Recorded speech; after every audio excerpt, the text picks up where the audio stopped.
some kind of inhibition technique to the forearm. So whether this is a lateral epicondyle, hold nice and straight and flexed, okay? Whether this is a brachioradialis extensor, but if you have to cross that epicondyle, you're gonna have to kind of come a little more laterally. Remember, ECRB and ECRL are over here.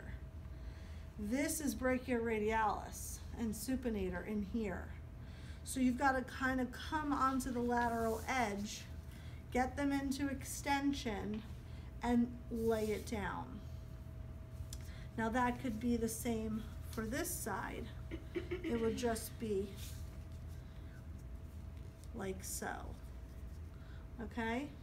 For your inhibition technique, lay it down. Like I said here, triceps tendonitis, go below the tricep and then come up and around. Lay it down, okay? You really get to decide biceps up, okay, wherever you need it. Coracobrachialis, biceps brachii. You just change your angles depending on where the muscle is, okay? Thinking everything needs to always be on tension, full tension. Take out as much slack in the arm, tip the head away, just like we did in the shoulder. Okay, a lot of the stuff in the elbow I use is inhibitory because it's injured, it's painful, it needs a little support, and then you get rid of it when their arm is feeling better. You don't need to do it anymore. Then lastly, there's another one you could do. It's a space corrector. It's a web design. So I've cut a small piece. This is for triceps tendonitis, olecranon bursitis, anything that's got some swelling in the actual elbow. And what you'll do is you'll cut a few pieces right through the middle, but not all the way through, to create your webbed design, okay? From there, she gives me that nice flexed arm, and then what we're gonna try to do, we're gonna peel out the middle, and you're gonna need to use some fingers now. So we wanna separate these pieces. We're gonna put them on 50% stretch, look right at it, connect, connect, face this way so they can see, turn your elbow.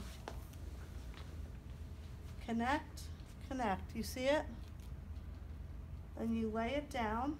I put 50% through.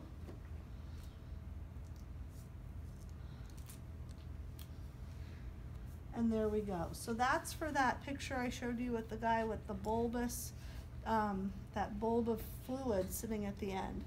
We did a space corrector instead of an inhibition because he had so much swelling at the distal tip. Okay, so we create this web design. What you could have also done, when you take the course, you'll learn all these different fancy tricks. But I could take a small hole out. And what I could have done